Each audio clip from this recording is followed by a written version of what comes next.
In part two of our conversation around equity compensation, we'll be focusing on restricted stock, how it fits into your financial plan, and how to make sure you're taking full advantage.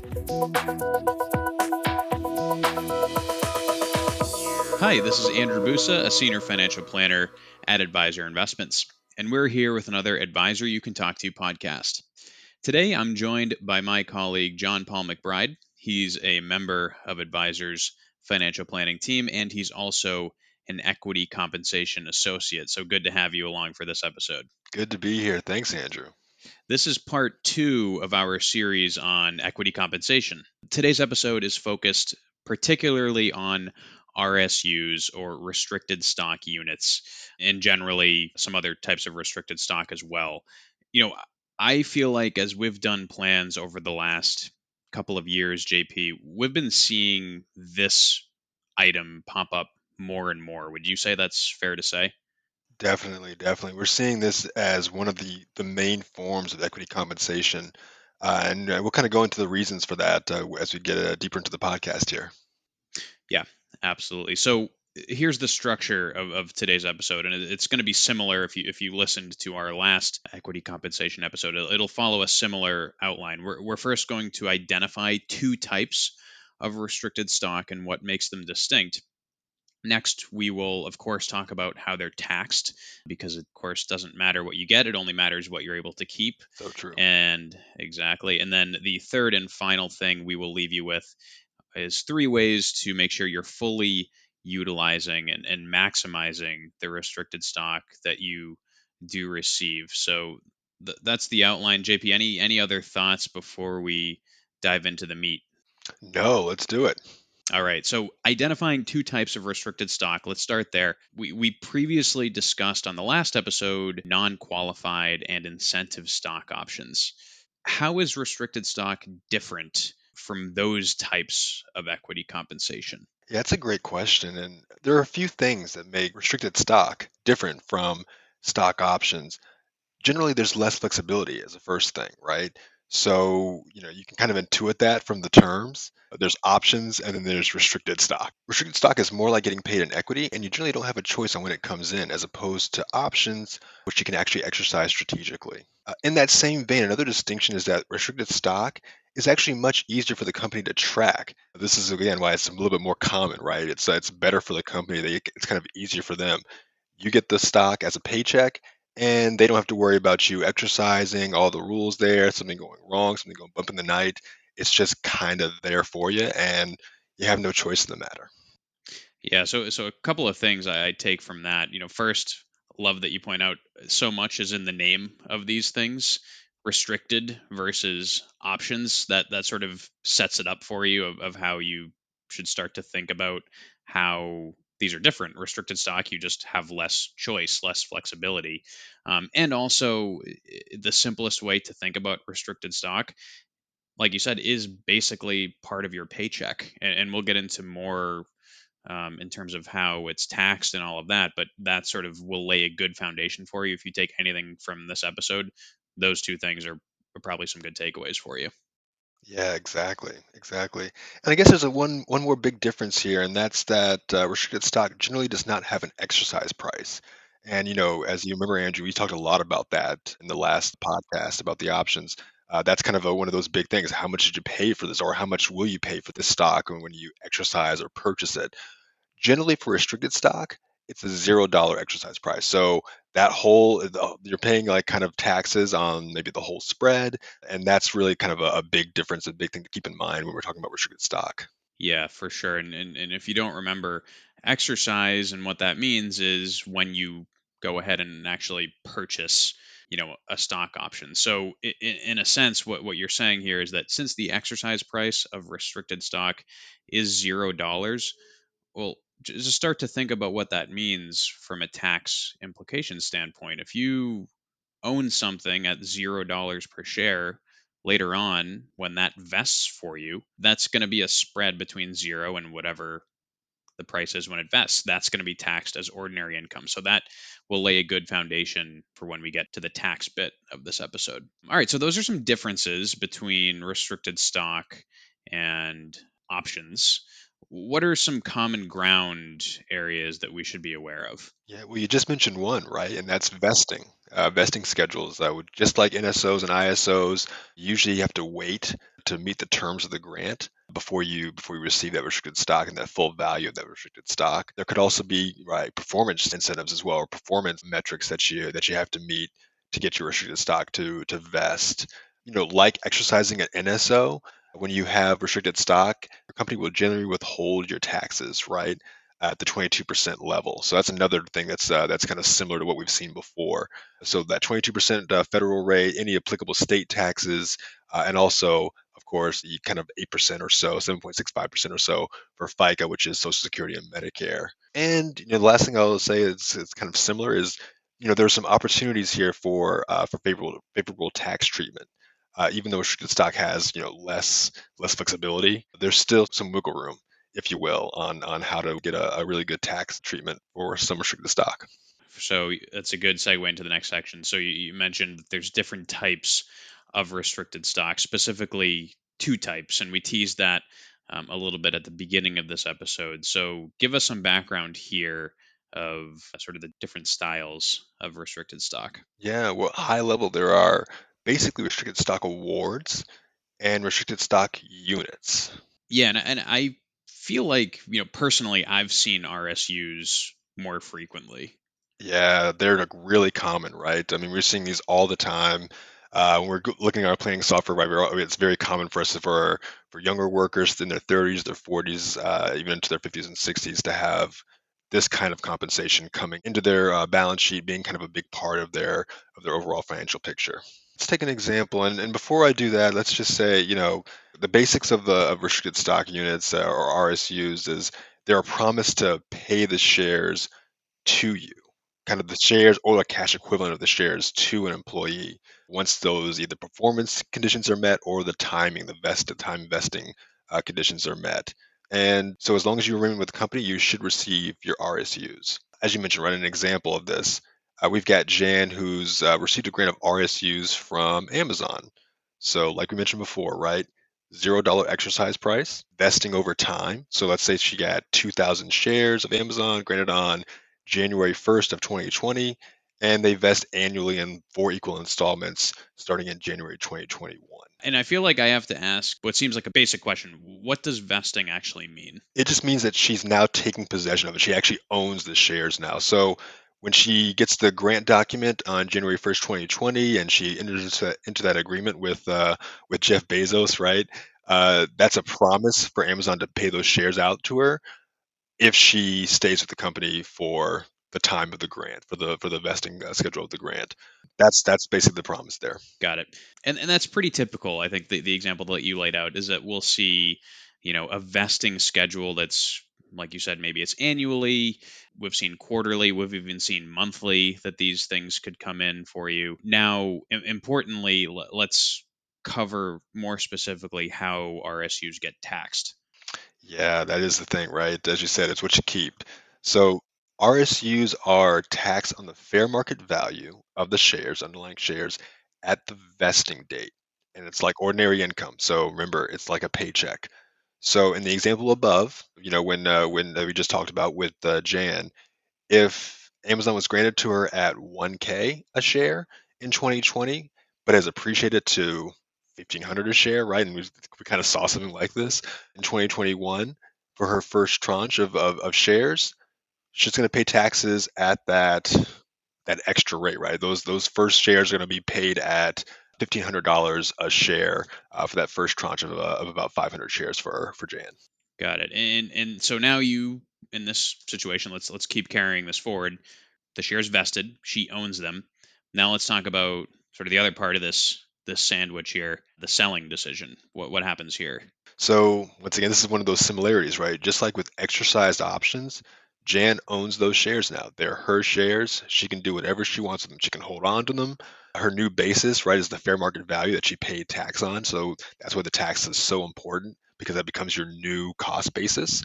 And then, at the time of vesting, she owns it. She can sell within the year for short-term capital gains or losses, or hold it for a year and a day for long-term capital gains and losses. Right. So at that point, once these are vested, it's just like any other stock that you would own in your portfolio. It comes down to holding period when you sell them, what kind of capital gain treatment you get, and what taxes you would pay. Generally, but not always, we will advise clients to sell RSUs as they vest. And the reason for that, if you think about it, is if you sell them pretty quickly after vesting, there's going to be very little tax implication to that sale because it wouldn't have much time to move by the time you own it and then you sell it. So it's just a way to make sure that you're diversifying your portfolio as these RSUs vest. We'll get into that concept a little bit more as we move ahead here, but just wanted to throw that in to plant the seed. Anything else that makes RSUs distinct before we move on to the other type of restricted stock? Yes, I said that there's generally nothing that you can do to defer RSUs, but there are rare instances where you can push back the vesting and the taxes that you would incur, right? So we'll tackle that in future discussions, but it's a little bit too complicated to go into right now. Got it. And that would vary from plan to plan. So that would be something where we would be happy to review a plan document for you if you aren't sure if you have this sort of flexibility. We can let you know about that. So that's good. So all right. So now on to restricted stock awards. We just talked about restricted stock units. Let's put that aside for a second. How are RSAs different from RSUs? Yeah, so in a few ways, where RSUs are kind of a promise to deliver shares or cash to you, restricted stock awards are really almost effectively received at the grant for tax Hmm, purposes. So you okay. kind of already own the shares in the eyes of the IRS, and they're held in an escrow account. So that means that you can receive dividends on the restricted stock awards, whereas you can't on RSUs, or it's kind of rare for you to receive them on RSUs. And you actually have voting rights, right? You have proxy voting rights with your restricted stock award shares, as opposed to your RSU shares where you don't. Okay, that's interesting with the voting shares. That could have some implications for certain employees. And if you remember from our last episode, we talked about with options. Typically at grant, nothing happens from a tax perspective. You're just being granted the option to own stock at some point in the future. RSAs, not the case. So there is some tax implication at grant, is basically what you're saying, right? So how are RSAs actually taxed? Yeah, yeah. So, like you're alluding to, right? RSAs are generally taxed the same as RSUs. Ordinary income at vesting on the fair market value of the shares, with the big exception that you're alluding to, right? The 83B. And typically we see the 83B in smaller early stage companies. Again, that's a generalization, but that's typically what we'll see. And you'll see why that's the case as we go through an example below. Exactly, exactly. So, because you own those restricted stock award shares, right? You can, for tax purposes, you can lock in a favorable tax treatment, especially right in an early stage company. So, when we're thinking about the 83B election, it's almost like an early exercise of an option. So there are a couple things to remember. You have to do it in written form within 30 days of the grant. So there's a ticking time bomb here, right? You've got to pay tax on the fair market value at the grant date, and that becomes your new tax basis. And then you don't pay further tax, assuming that you meet all of your conditions of your grant, until you sell at capital gains rates later on. So if you hold it for a year and a day, or even a short term capital gains rates, but most likely not, that's when you actually sell. That's when you'll incur the next tax hit, and it should be at a favorable long term capital gains rate. Okay, so and we'll tackle an example in a second, but really, I think to simplify it, the 83B is basically a bet that you're making that your company you believe is going to do very well in the future. You're basically saying, I'm going to lock in taxes right now with this election and then hope that this stock just goes to the moon. And then guess what? You've already paid taxes on that stock. Is that a fair way of putting it, do you think? Completely fair. Yeah, you really are kind of betting on appreciation and betting on pretty big appreciation, right? Because you think that there's going to be a big taxable event in the future, so you want to lock in your taxes right now, lock in a better rate right now, so that you're not paying it on, potentially right $2,000 a share for that Mm, for maybe your Amazon in the future. right. And that's what we talked about before. This is common with early stage companies that have theoretically a lot of room for growth. Their ceiling is very hopefully far away, and you can experience that very favorably if you elect 83B. We will talk about if things don't go according to plan. There are some downsides to be aware of, but before we do that, let's have you take us through this example you put together to make it clear. Yeah, so let's take Pat this time. And so, Pat's at Robinhood, and she received a grant of restricted stock awards from Robinhood of 5,000 shares with a fair market value of $10 a share when she received them in January 2020. And Hmm. once again, vesting in, five equal installments starting in January 2021. So in this example, Pat is going to file an 83B election and pay taxes on that grant, on that initial grant of shares at the grant date, right? So she's going to lock in basically that $10 a share of taxes. Important to note, she might need some cash for this. This is something that like where it's really important to look at your plan, look at your options as how to exercise, what you can do, especially with an early stage company. The market might not be there. It could be still private. So that's something that you really want to talk to an advisor about before you do it, just so you know that you have enough cash to make this 83B election happen. So when the first tranche vests, Pat basically owes no income tax. But let's say that Robinhood is kind of appreciated to $100 a share. Well, so you can now sell part or kind of all of that first tranche of shares that she received at long-term capital gains rates, right? It's a year and a day. So at the next open window, let's say it's in March of 2021, that's always important to keep eyes on too. When can you actually sell the shares that are vesting? Then she sells out those shares in March 2021, and she's paying long-term capital gains rates instead of paying those bigger tax bills at ordinary income rates. Got it. So that's an example that went very well, right? That's sort of like the best case scenario. Now I need to talk about what if things don't go well because we have to, of course, throw that in there. So, in an example where, let's say you elect 83B and the stock value goes down in value, basically you've locked in taxes for a situation where now you've just lost value, and now you just have a capital loss, right? And you can use that capital loss to offset other capital gains, but clearly not great, right? You've elected to pay taxes on something that if you had the benefit of hindsight, you wouldn't have. There's another possibility that's actually even worse than this, and it's called forfeiture, is the term that you might see. And this happens potentially if you leave the company in the middle of this sort of vesting period, or if certain growth targets aren't hit. That's another possibility. And there's a lot of complexity here, but basically, if this happens, you can't even take the loss on that stock. Again, there's more complexity here, but basically, forfeiture is something that you just need to be aware of if you're thinking about electing the 83B. It's not very fun. It's not. And if it sounds kind of complicated, that's because it really is, right? That's where we want you to kind of reach out and especially with the complexity, with the time crunch that you're under here with 83B elections, it's definitely something that as soon as you can get your advisor involved, definitely a good idea. So I think the big takeaways for 83B elections, act fast. It's for the folks who are big believers of things going to the moon, right? That's those are the people who should be thinking about 83B elections with restricted stock awards. You have to also stay at the company, right? Like you just said, Andrew, that's one of the biggest risks here. If you leave before it vests, now you've kind of not only lost out on the gains, you also can't take any of the taxable benefits.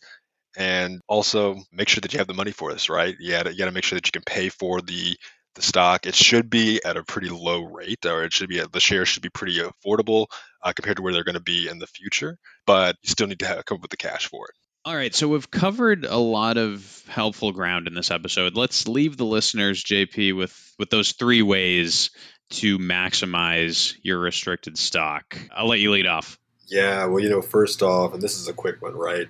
We want to make sure that your restricted stock fits in the context of your near and long-term financial goals. So whether it's, paying off a mortgage, paying down student loans, adding to a cash reserve, whatever is kind of like your biggest need, we want to make sure that we take that into account before we kind of come up with a strategy for your RSUs or your RSAs. And then that really leads into my number 2 point here, which is work with an advisor to come up with a discipline around the best time to sell your restricted stock. And that keyword discipline really needs to be emphasized here, because as we've talked about through this episode, restricted stock isn't something that happens once. If you are someone who gets it, it's going to happen multiple times a year, sometimes every month, sometimes every quarter.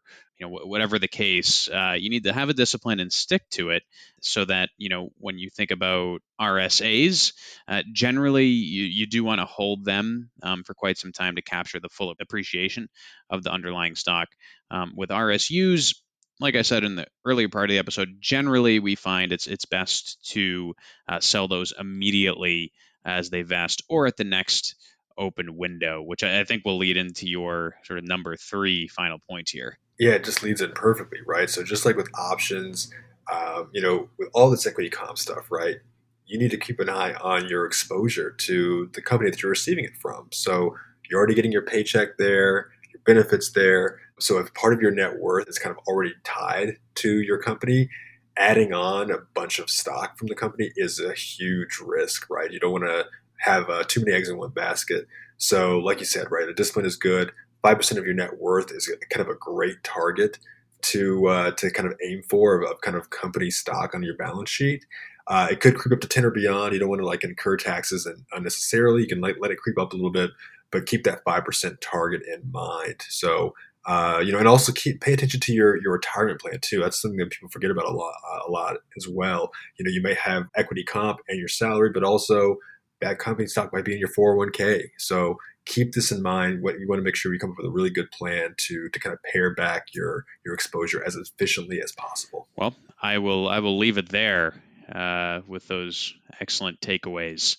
This has been Andrew Busa and JonPaul McBride from Advisor Investments, thanking you for listening to the Advisor You Can Talk To podcast. Now, be on the lookout for any future episodes that we might do around equity compensation. We might not be done. If you did enjoy this conversation, please subscribe and review our show. And you can also check us out at www.advisorinvestments.com/podcasts. Your feedback is always welcome. And if you have any questions or topics that you would like us to explore, please email us at info@advisorinvestments.com. Thanks for listening.